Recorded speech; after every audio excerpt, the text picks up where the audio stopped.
संभल की घटना हो या बहराइच की घटना हो, आज देश में मुसलमान की स्थिति हो गई कि घर में रहेगा तो दंगाई मारेंगे और बाहर निकलेगा तो पुलिस मारेगी। साथ मैं आपसे कहना चाहता हूँ, बस बहराइच में यही हुआ, संभल में यही हुआ, आज सीधे गोली मारी जाती है। हमारी जान की कीमत आज समझने को कोई तैयार नहीं। मान्यवर, इस संविधान को जब बनाया गया तो संविधान को प्रस्तुत करते हुए बाबा साहेब भीमराव अंबेडकर ने कहा था कि ये एक सामाजिक परिवर्तन का माध्यम है। उनकी दृष्टि में केवल कानूनी दस्तावेज नहीं बल्कि एक नैतिक प्रतिज्ञा है जो में न्याय, समानता, स्वतंत्रता, बंधुत्व के सिद्धांत से जोड़ती है। आज इस परम पवित्र ग्रंथ के संरक्षक के रूप में हमें अपने इन आदर्शों के प्रति अपने संकल्प को दोहराना चाहिए।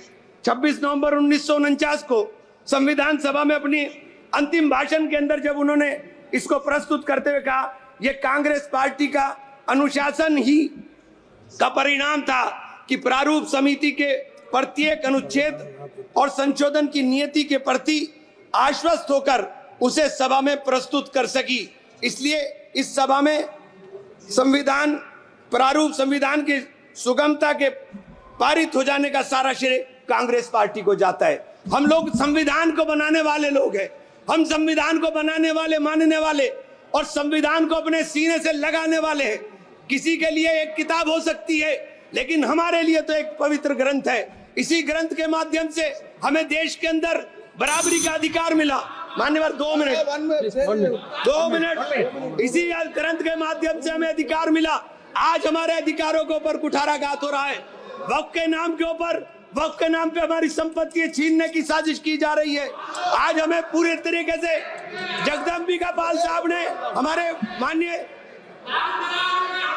नहीं अभी बैठो सुनना भी रखो। वक्फ के नाम के ऊपर हमारी प्रॉपर्टी छीनने की साजिश की जा रही है।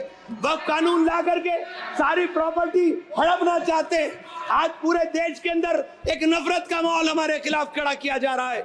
संभल की घटना हो या बहराइच की घटना हो, आज देश में मुसलमान की स्थिति हो गई कि घर में रहेगा तो दंगाई मारेंगे और बाहर निकलेगा तो पुलिस मारेगी। साथ मैं आपसे कहना चाहता हूँ, बस बहराइच में यही हुआ, संभल में यही हुआ, आज सीधे गोली मारी जाती है। हमारी जान की कीमत आज समझने को कोई तैयार नहीं। मैं आपसे कहना चाहता हूँ मान्यवर कि आज जिस प्रकार से इन तमाम संवैधानिक संस्थाओं का दुरुपयोग हो रहा है, एक सबसे बड़ा उदाहरण मनोज परमार नाम का आदमी जो कारोबारी था, उसके बच्चों ने राहुल जी को उनकी यात्रा के अंदर भारत जोड़ो यात्रा में गुल्लक दी।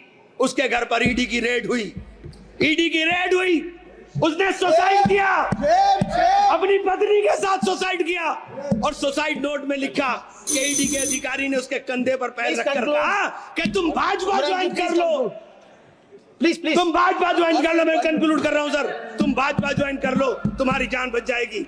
आज ईडी और सीबीआई का इस्तेमाल हमें डराने के लिए होगा। आज ईडी और सीबीआई का इस्तेमाल इन तमाम आवाजों को चुप करने के लिए होगा। ये संविधान के इस पावन मौके पर जब हम संविधान के पर चर्चा कर रहे हैं तो हम इस संविधान की चर्चा में कहना चाहता हूं कि संविधान, मान्यवर माइक बंद हो गया, 1 मिनट कंक्लूड, 1 मिनट बात करो। मैं आपसे कहना चाहता हूं कि हम संविधान को अगर अधिकार करने की बात कर रहे हैं, हम देश के अंदर अगर संविधान के रक्षक के रूप में ये पूरा का पूरा सदन क्रॉस द पार्टीज खड़ा हुआ है, तो मैं आपसे कहना चाहता हूं कि आज आपने, क्योंकि मुझे आपसे इजाजत चाहता हूं माननीय